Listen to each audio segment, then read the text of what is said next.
Imagine um jovem nascido em meio às colinas verdejantes de Auvergne, no sul da França, em um castelo que carrega o peso de séculos de história. Era 6 de setembro de 1757 quando veio ao mundo Marie-Joseph Paul-Yves Roch-Guilbert du Motier, mais conhecido pela posteridade como Marquês de Lafayette, embora para os que o amavam, fosse simplesmente Gilbert.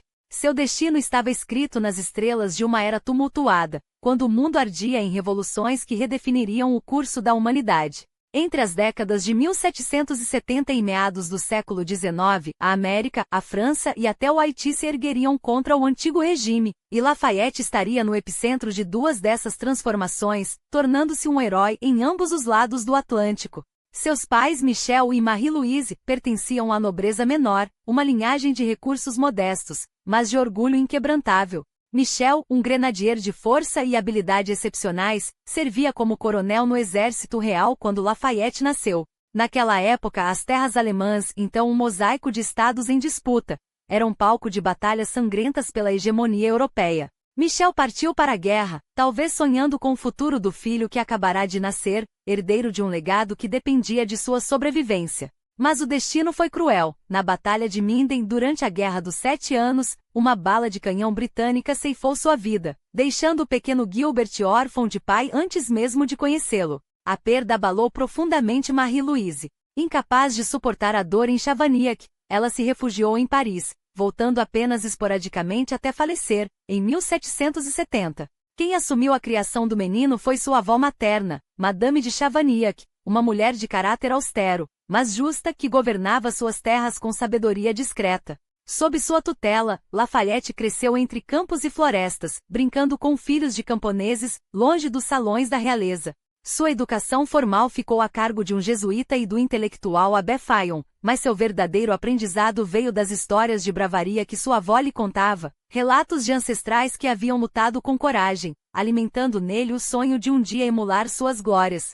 Esse mundo rústico, porém, não duraria para sempre. Marie-Louise, em um último ato de dever materno, levou o filho para Paris, onde o apresentaria à alta sociedade.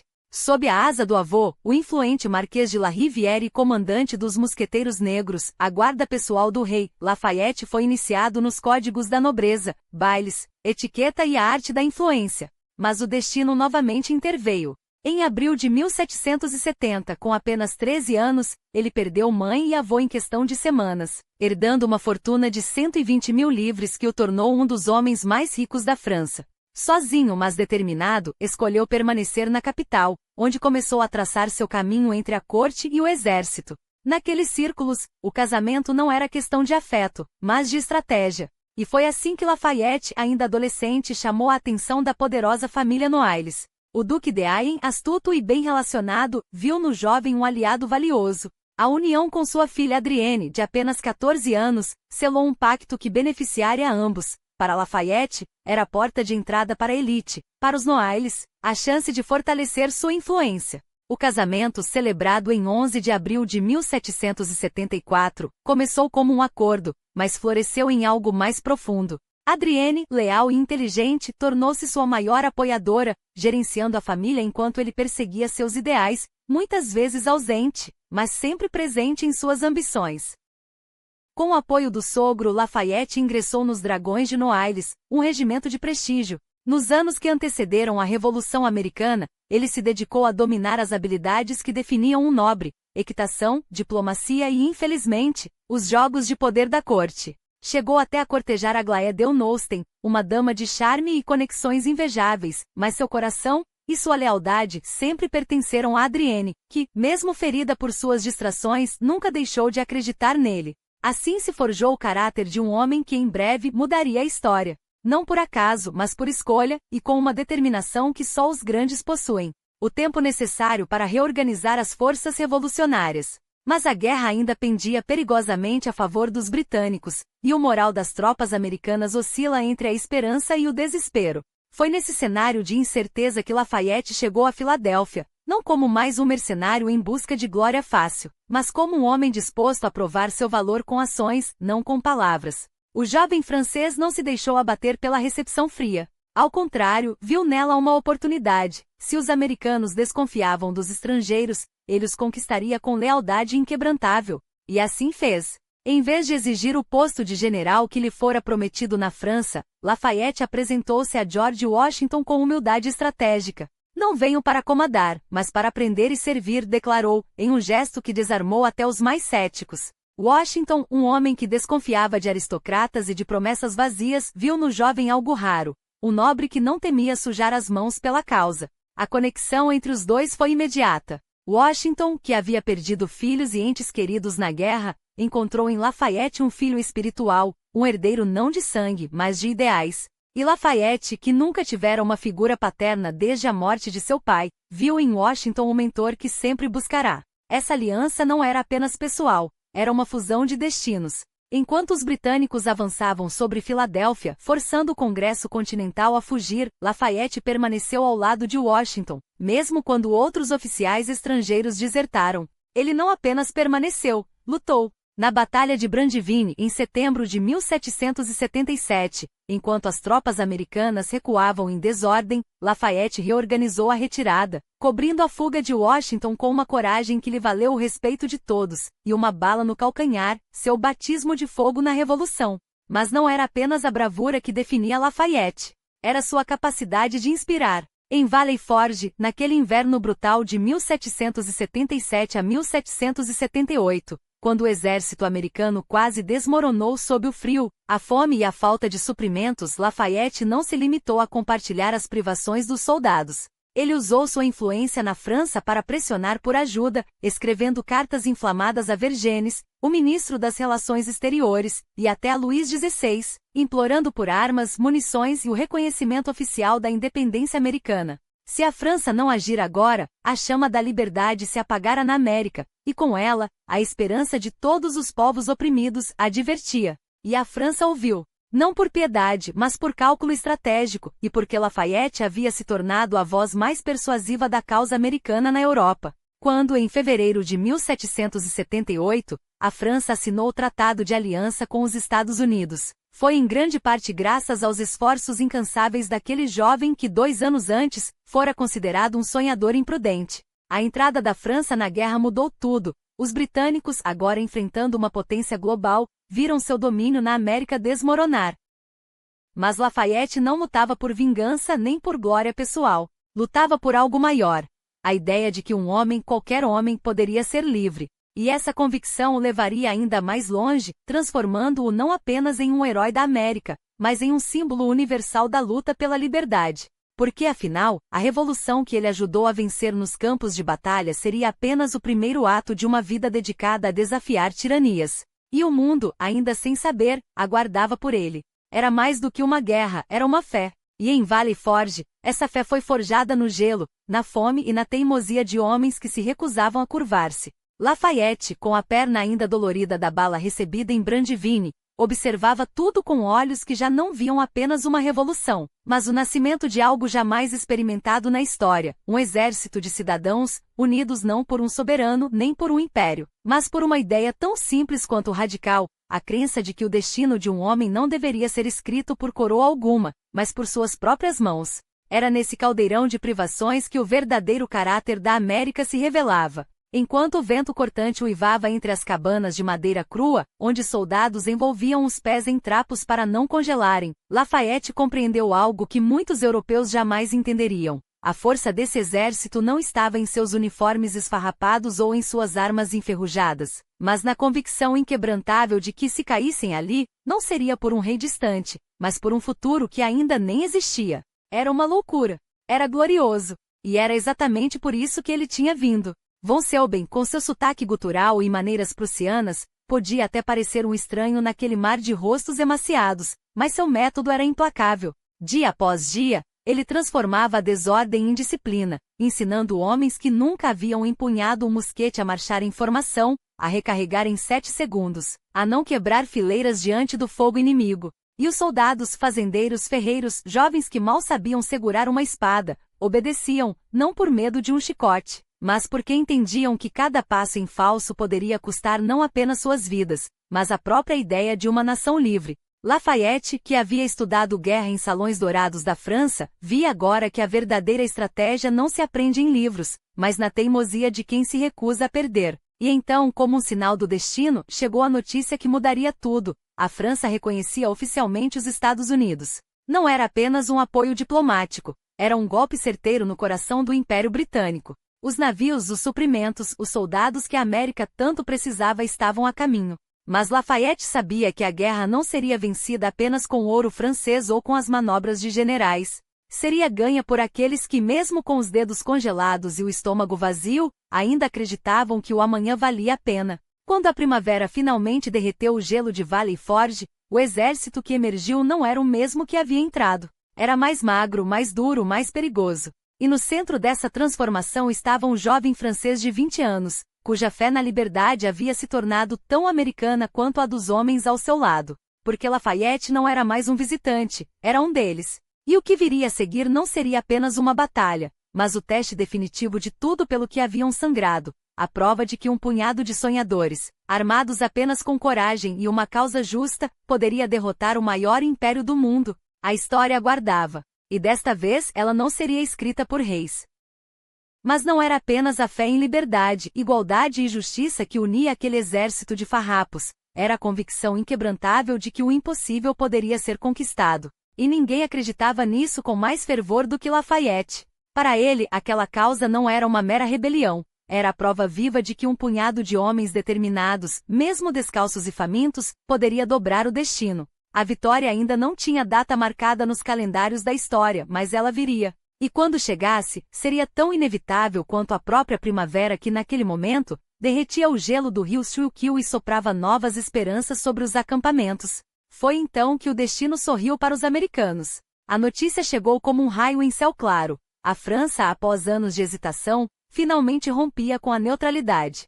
Saratoga havia sido o golpe decisivo, uma vitória tão inesperada que ecoou nos salões de Versalhes como um desafio pessoal a Jorge III. O rei Luís XVI, movido menos pela paixão pela liberdade do que pelo desejo de humilhar o velho inimigo britânico, selou uma aliança com a jovem república. Os navios franceses zarpariam em breve e, com eles, o equilíbrio da guerra mudaria para sempre. Enquanto os britânicos se viam obrigados a desviar tropas para defender suas joias coloniais no Caribe, os americanos, pela primeira vez, respiraram aliviados. Havia esperança. Havia um futuro. E para Lafayette havia algo mais, a chance de provar que sua fé não era ingênua. O comando de seu próprio exército não era apenas um sonho, era uma missão. Os rumores de que o Canadá ainda abrigava corações franceses dispostos a se rebelar contra a coroa britânica inflamaram sua imaginação. Afinal, não eram apenas alguns centenas de canadenses que já lutavam ao lado dos americanos, provando com sangue que a causa da liberdade não conhecia fronteiras? Em Brandivine, em Germantow, em Saratoga, eles estavam lá, lado a lado com os colonos, compartilhando a mesma fome, as mesmas balas, a mesma determinação. Agora, aqueles homens seriam seus. Junto com milhares de soldados americanos, Lafayette receberia a tarefa de reconquistar Quebec, de devolver à França o que a Inglaterra lhe havia roubado em 1763. Não era apenas uma campanha militar, era uma redenção. Mas quando chegou a Albany, a realidade o golpeou como um inverno sem fim. O exército prometido era uma sombra do que lhe haviam descrito. Os suprimentos eram escassos, o moral frágil, e o apoio francês, aquele que deveria ser seu trunfo, simplesmente não existia. A operação desmoronava antes mesmo de começar. A frustração queimava em seu peito, mas Lafayette não era homem de se render a decepções. Se a invasão do Canadá estava morta, ele ressuscitaria outra batalha. E foi no norte, entre as florestas e rios que ainda ecoavam com os passos dos iroqueses, que encontrou seu novo campo de guerra.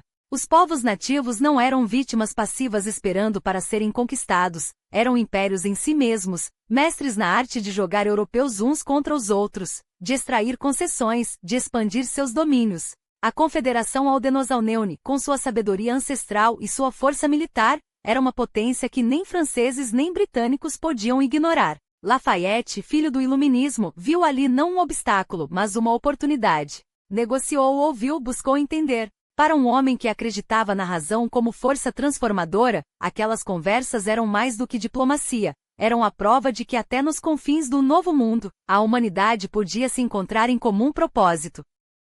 Mas o destino, como sempre, tinha outros planos.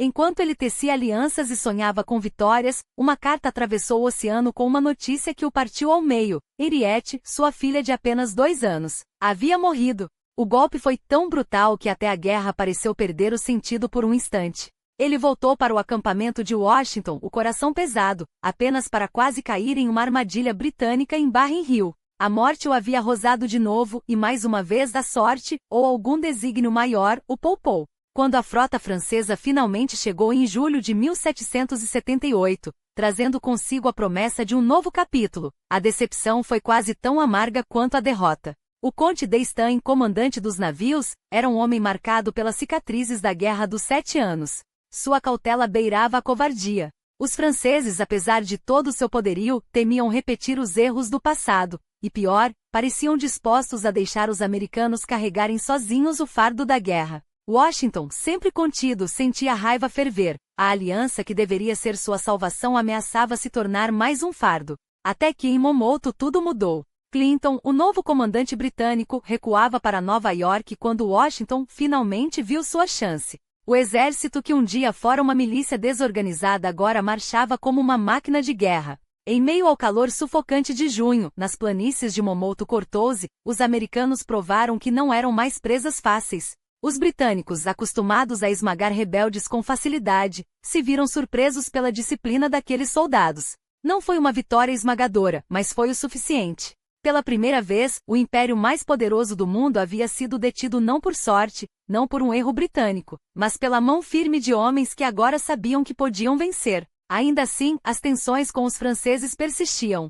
D'Estaing, após meses de indecisão, partiu para o Caribe, deixando para trás um gosto de traição. Washington sabia que uma única frota não bastaria. Se quisessem a independência, precisariam de mais, muito mais. E havia apenas um homem capaz de convencer a França a dar esse passo, Lafayette. Em 11 de janeiro de 1779, ele embarcou rumo à Europa, levando consigo não apenas a missão de um general, mas a esperança de uma nação. Quando desembarcou em Brest, em 6 de fevereiro, a França inteira o aguardava. Herói para uns, rebelde para outros, ele era, acima de tudo, a prova viva de que a revolução não era um sonho, era uma força imparável. Mas antes que pudesse agir, veio o castigo simbólico, 10 dias confinado na casa de seu sogro, uma lembrança de que, aos olhos do rei, ele ainda era um súdito desobediente. Pouco importava. Do lado de fora, as ruas fervilhavam com seu nome. A corte, o povo, até mesmo Luís XVI, todos sabiam que aquele jovem de 20 e poucos anos, com seus ideais inflamados e sua reputação forjada em campos de batalha, era a chave para decidir o futuro de 2 continentes.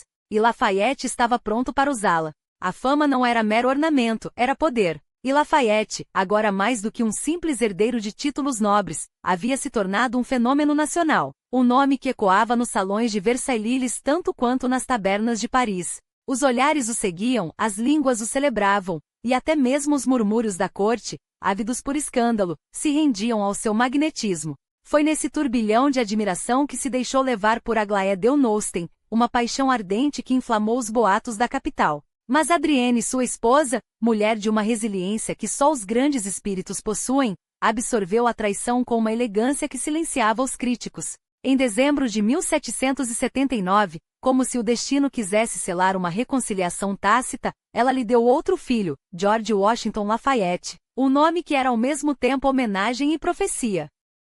Enquanto a vida pessoal de Lafayette dançava entre o dever e o desejo, sua mente estratégica não descansava. Persuadiu o rei e seus conselheiros com uma eloquência que só os verdadeiramente convencidos possuem. A França não podia hesitar. Os americanos precisavam de mais homens, mais ouro, mais canhões. E finalmente Luís XVI cedeu. Os cofres se abriram, os regimentos se mobilizaram. Mas quando o comando da expedição foi entregue a Rochambeau, um veterano de guerras europeias e campanhas nas Américas, Lafayette sentiu o gosto amargo da decepção. Não seria ele a liderar as tropas, seria apenas mais um peão no tabuleiro. Mas peão ou não, peão com um propósito. Em 9 de março de 1780, embarcou rumo à América, o vento a seu favor e a certeza de que mesmo sem o bastão de comando, sua presença seria decisiva. Porque o que importava não era a glória pessoal, mas a vitória daqueles que ele considerava os últimos idealistas do mundo, os revolucionários americanos. E quando pisou novamente em solo americano, foi recebido não como um estrangeiro, mas como um filho pródigo.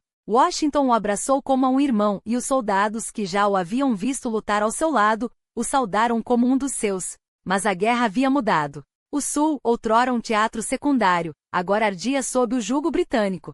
Lord Cornwallis, implacável, havia esmagado a resistência na Geórgia e na Carolina do Sul, deixando apenas cinzas e guerrilheiros desesperados. Enquanto isso, no norte, Washington mantinha suas tropas em um cerco silencioso a Nova York, à espera do momento certo para golpear. Os franceses, porém, não viam sentido em desperdiçar homens em uma fortaleza inquebrável. Era preciso agir onde a maré pudesse ser virada. E assim Lafayette, com sua audácia característica, partiu para a Virgínia. Lá Benedict Arnold, o traidor cujo nome já era sinônimo de vergonha, devastava plantações e espalhava terror. Mas o jovem marquês não recuou. Com um punhado de homens mal armados e uma determinação que compensava a falta de recursos, começou um jogo mortal de esconde-esconde com os britânicos. Cada emboscada, cada retirada estratégica, era um golpe no orgulho do Império. Até que no verão de 1781, o destino lhe sorriu. Cornwallis, exausto de perseguir o general Greene, ancorou suas tropas em Yorktown,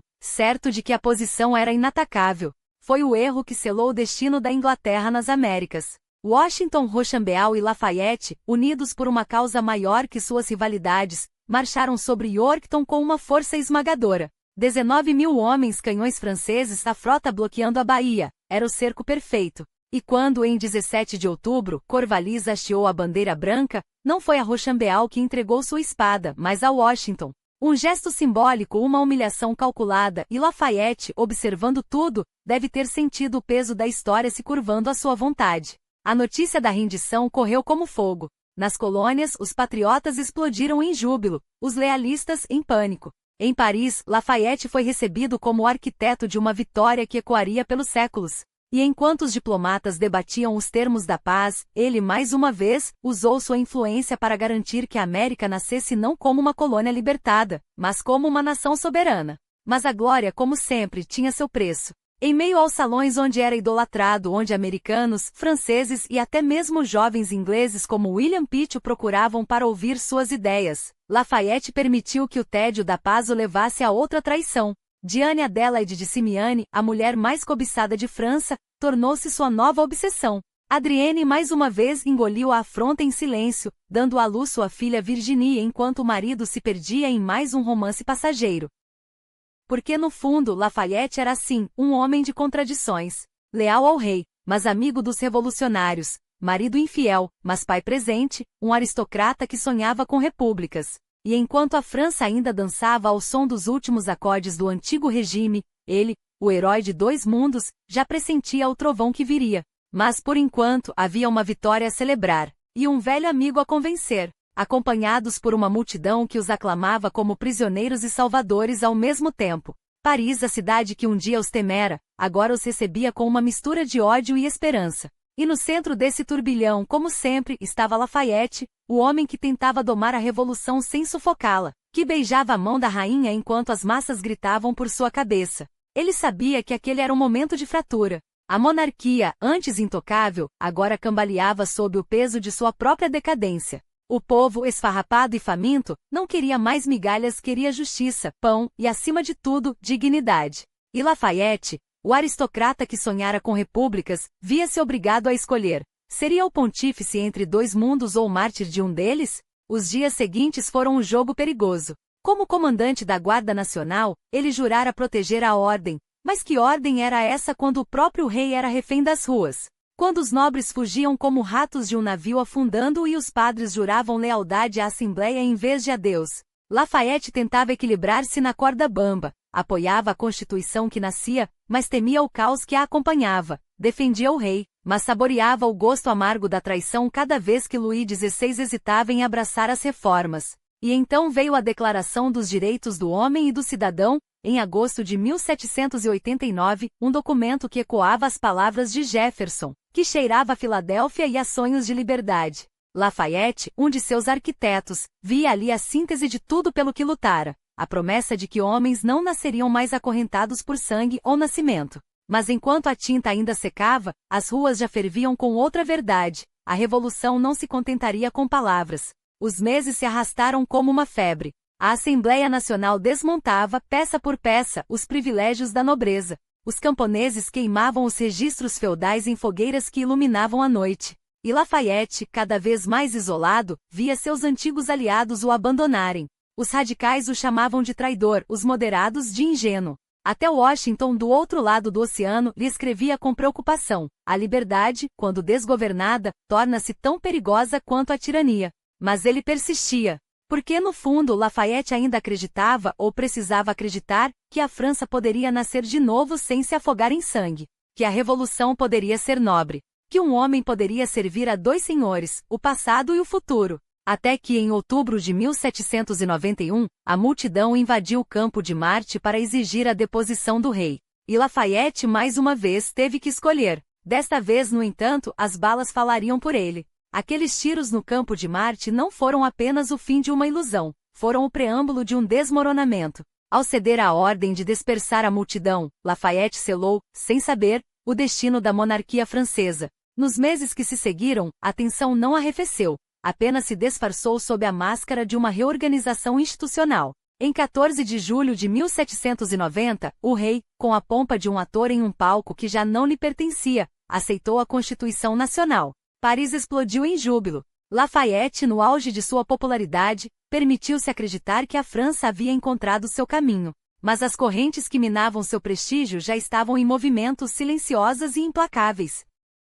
Para os realistas, ele era um traidor, um nobre que se curvara à plebe. Para os revolucionários, um aristocrata disfarçado, apegado demais a um rei que a história já condenara. Suas tropas hesitavam em obedecê-lo. A família real o evitava como a um espectro incômodo. Ainda assim, Lafayette teimava. Na sua arrogância de idealista, via no horizonte uma França pacificada, governada pela razão e não pela vingança. Até que em 20 de junho de 1791, a fuga desastrada do rei para Varennes estilhaçou suas últimas esperanças. O episódio foi um veneno, para o povo, a prova da traição de Luís XVI, para os aristocratas, o sinal de que a revolução não perdoaria. E Lafayette, preso entre os dois fogos, viu seu nome se transformar em sinônimo de fracasso. O golpe final veio em 17 de julho, quando suas tropas, em um confronto sangrento com radicais, deixaram dezenas de mortos nas ruas de Paris. O que para ele era a restauração da ordem, para a multidão foi uma declaração de guerra. Os pobres que um dia o aclamaram, agora o amaldiçoavam. Em outubro, com apenas 34 anos, Lafayette renunciou ao comando. O homem que fora herói de dois mundos voltava para Auvergne como um pária, odiado pelos realistas, desprezado pelos revolucionários, reduzido a um fantasma de si mesmo. Em sua terra natal, até os nobres locais o evitavam, como se sua presença maculasse suas próprias ambições. Só os camponeses, aqueles que menos tinham a perder, ainda o viam com os olhos do passado. Seus aliados em Paris tentaram elegê-lo prefeito, mas a derrota foi humilhante. Ainda assim, a Guarda Nacional insistiu em seu nome para comandar um dos exércitos da França. Os radicais, porém, não permitiram. Cada palavra sua em defesa do rei era um prego a mais em seu caixão político. Os jacobinos, com sua sede de sangue e sua retórica inflamada, o pintavam como um agente estrangeiro, um lacaio dos austríacos. E enquanto a monarquia se esvaía em meio a protestos e saques, Lafayette, o último de seus defensores, tornava-se alvo da mesma fúria que consumia o trono. Até que em 10 de agosto de 1792, a turba invadiu o Palácio das Tulherias. O rei, humilhado, buscou refúgio na Assembleia Nacional, mas a imagem da realeza já estava quebrada, esmagada sob os pés de uma revolução que não mais se contentava com meias medidas. Os jacobinos, agora donos do discurso, acusavam Lafayette de conspirar com Viena. Em um último gesto de desespero, ele exigiu que suas tropas jurassem lealdade à nação, à lei e ao rei. Quase ninguém o seguiu. Em 17 de agosto foi destituído do comando. 2 dias depois, um mandato de prisão foi emitido em seu nome. Na noite de 19 de agosto, Lafayette e 22 oficiais fugiram para Rochefort, sob domínio austríaco. Mas não encontraram asilo, encontraram uma cela. Em vez de passaportes para um país neutro, receberam grilhões. Enquanto ele apodrecia na prisão, a França escrevia sua história sem ele. Em 20 de setembro, as tropas revolucionárias esmagaram os prussianos em Valmy, selando o fim de qualquer esperança de restauração monárquica. No dia seguinte, a Primeira República foi proclamada entre vivas e canhões. Suas propriedades foram confiscadas, seu nome transformado em piada. Mas o pior ainda estava por vir. Os austríacos, furiosos com o papel que lhe atribuíam na queda de Luís XVI, trataram-no com uma crueldade calculada. Privação de ar, de luz, de comida decente. Guardas que se deliciavam em humilhá-lo. E então, como golpes de faca, as notícias, a execução do rei, o início do terror, a prisão de Adrienne. Pior ainda, o massacre de sua família política, vítimas da lâmina que agora ceifava a França. Quando Adrienne, livre, escolheu juntar-se a ele na prisão, foi um ato de amor que também era uma sentença. Juntos, assistiram ao desfile de cabeças conhecidas rumo à guilhotina. Amigos, inimigos, companheiros de outrora. 4 anos de escuridão. Até que do outro lado do Atlântico, um velho amigo interveio. George Washington, agora presidente, moveu os fios que ainda restavam da influência americana na Europa. Não era uma nação poderosa que falava por Lafayette, era a memória de um homem que em 1777, havia arriscado tudo por uma causa que não era sua. E assim, em 19 de setembro de 1797, as portas da prisão se abriram. Os austríacos, para salvar as aparências, declararam que sua libertação era um gesto de clemência, não de derrota. Mas a França que Lafayette reencontrou não era mais sua.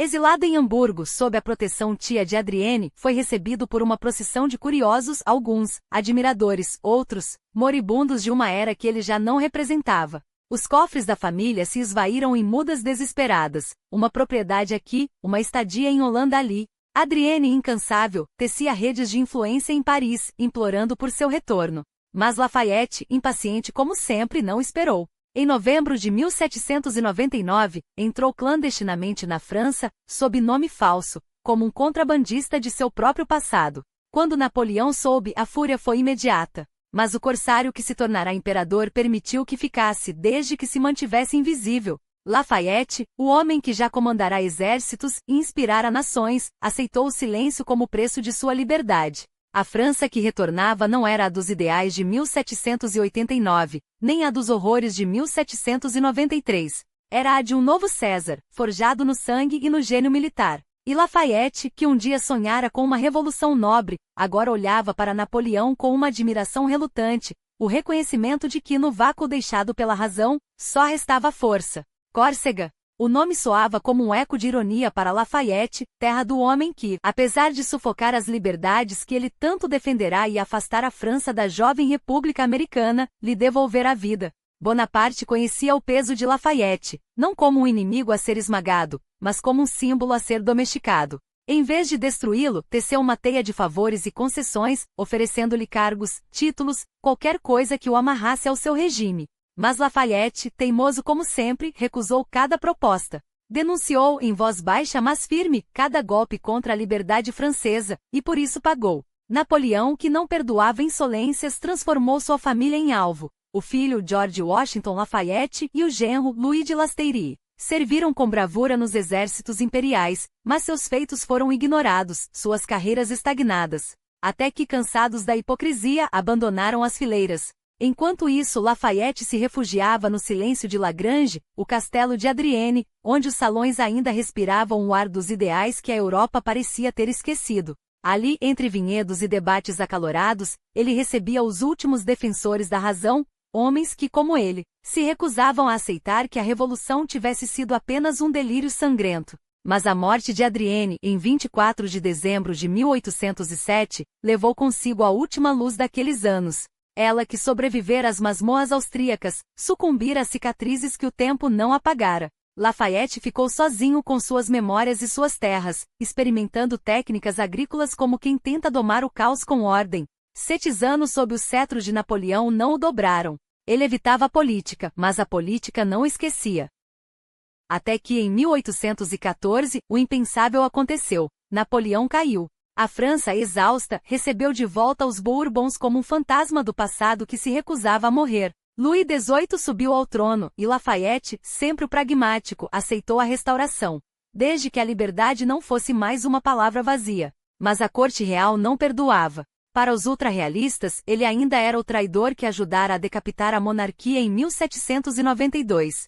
Sua presença era uma afronta, sua voz, uma ameaça. A paz durou pouco. Em 1815, Napoleão fugiu de Elba como um espectro vingativo, e a França mergulhou novamente no abismo. Os Bourbons correram, o Império ressuscitou e Bonaparte mais uma vez estendeu a mão a Lafayette, que mais uma vez a rejeitou. Desta vez, porém, não se contentou com o silêncio. Ele queria a tribuna. Em 8 de maio de 1815 foi eleito para a Câmara dos Representantes, convencido de que ali, entre os escombros do Império e os resquícios da Revolução, ainda poderia salvar algo da França que sonhara. Mas Waterloo ditou outro destino. Quando Napoleão, derrotado, tentou dissolver a Assembleia, Lafayette agiu. Declarou a Câmara em sessão permanente, transformou qualquer ataque a ela em alta traição e forçou a abdicação do homem que, ironicamente, lhe salvara a vida 2 décadas antes. Foi o golpe final e o mais doloroso. Napoleão, que jamais esquecia uma afronta, partiu para o exílio amaldiçoando o nome de Lafayette. A vitória, no entanto, foi efêmera. Os Bourbons voltaram com sede de vingança. Lafayette, mais uma vez, virou o inimigo público número 1. Eleito em 1819, tornou-se a voz incômoda da oposição, um lembrete vivo de que a Revolução não fora apenas um pesadelo, mas uma promessa traída. Para os realistas, sua mera existência era uma provocação. Como ousava aquele homem, que vira sua família ser destruída, ainda defender a República? Para eles, seus ideais não passavam de uma apologia ao terror. De 1815 a 1820, a França se afogou em purga reacionária. Aristocratas ressuscitados, clérigos fanáticos e generais nostálgicos trabalhavam para apagar até a memória de 1789. E Lafayette, obstinado, resistia. Cada discurso, cada voto, era um golpe contra o relógio que tentava girar ao contrário. Mas a história não perdoa os sonhadores. Em fevereiro de 1822, exausto e cercado por espias, ele se aliou a uma conspiração malfadada para derrubar o rei e proclamar a República. O levante foi um fiasco. Lafayette escapou por pouco, destruindo provas, salvando quem pôde, mas 4 homens, soldados sem patente, foram enforcados em 21 de setembro. A derrota o jogou de volta à margem. Derrotado nas urnas em 1824, expulso do jogo que ajudara a criar, a França não queria mais heróis. Queria a ordem, mesmo que fosse a ordem do túmulo. Foi então que ele voltou os olhos para o oeste. A América, sua segunda pátria, ainda o esperava. Quando desembarcou em agosto de 1824, não encontrou um país, mas um culto. Os Estados Unidos, divididos em facções, se uniram sob seu nome como se ele fosse o último elo entre eles e a geração que fundara a nação. De Nova York a Nova Orleans, multidões se aglomeravam para vê-lo, tocar suas mãos, ouvir sua voz rouca contar histórias de Washington e de Yorktown. Até Jefferson, já velho e doente em Monticello, o recebeu com lágrimas nos olhos. Em Washington, o Congresso se levantou como um só homem. O presidente Manuel, emocionado, o abraçou como um pai. Por um ano, Lafayette foi mais do que um homem, foi a encarnação de um passado que a América ainda queria acreditar que existira.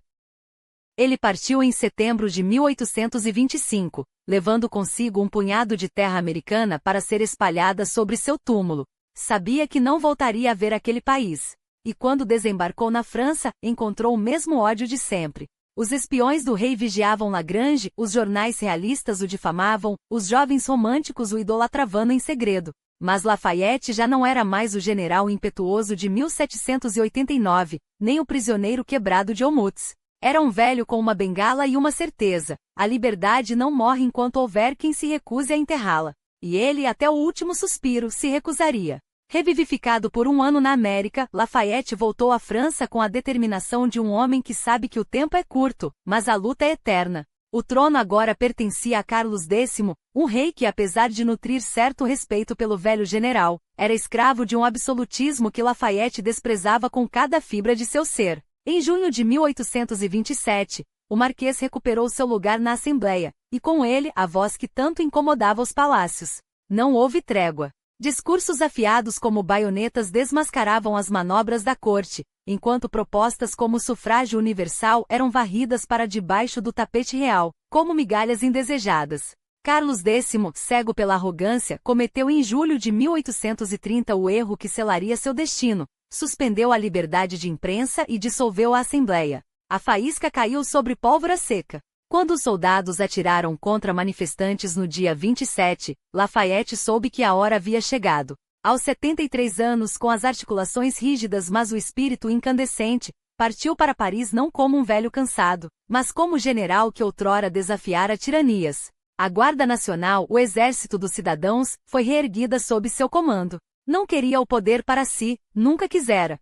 Mas não permitiria que a revolução fosse traída mais uma vez. Assim, com a astúcia de quem conhece as armadilhas da história, endossou Luís Felipe, Duque de Orleans, como monarca constitucional. No dia 31 de julho, diante de uma multidão ávida por esperança, Lafayette subiu a sacada com o duque ao seu lado e, em um gesto simbólico, drapou os ombros do futuro rei com a bandeira tricolor. Era um pacto selado não com sangue, mas com tecido, e com a promessa de que, desta vez, a liberdade não seria enterrada viva. Mas promessas de reis são como areia entre os dedos. Luís Felipe, uma vez coroado, revelou-se tão ávido por controle quanto seu predecessor. Lafayette, agora comandante da Guarda Nacional sob o novo regime, tornou-se um espinho cravado no trono. Denunciava, pressionava e exigia reformas até que, em dezembro de 1830, o rei cortou suas asas, limitou sua autoridade a Paris, uma humilhação calculada. O marquês, porém, não se curvou. Na Assembleia, sua voz continuou a ecoar como um canhão, desmontando as mentiras do governo golpe por golpe. Mesmo quando, em junho de 1832, a morte do general Lamarque inflamou as ruas e a multidão clamou por revolta, Lafayette recusou-se a acender a chama. Sabia demais sobre o custo do fogo descontrolado. Nos 2 anos que lhe restavam, não poupou críticas ao governo que ajudara a entronizar. Luís Felipe, o rei dos franceses, revelara-se mais um déspota disfarçado. Mas o corpo de Lafayette já não respondia como antes. Aos 20 de maio de 1834, o homem que desafiara impérios e cruzara oceanos em nome da liberdade fechou os olhos para sempre. Paris chorou. A América chorou. O mundo chorou não apenas um general, mas um símbolo, o último suspiro de uma era em que a revolução pareceu possível, em que os homens ousaram acreditar que poderiam derrubar Bastilhas e erguer repúblicas com suas próprias mãos. E, no entanto, a história é ingrata com seus heróis.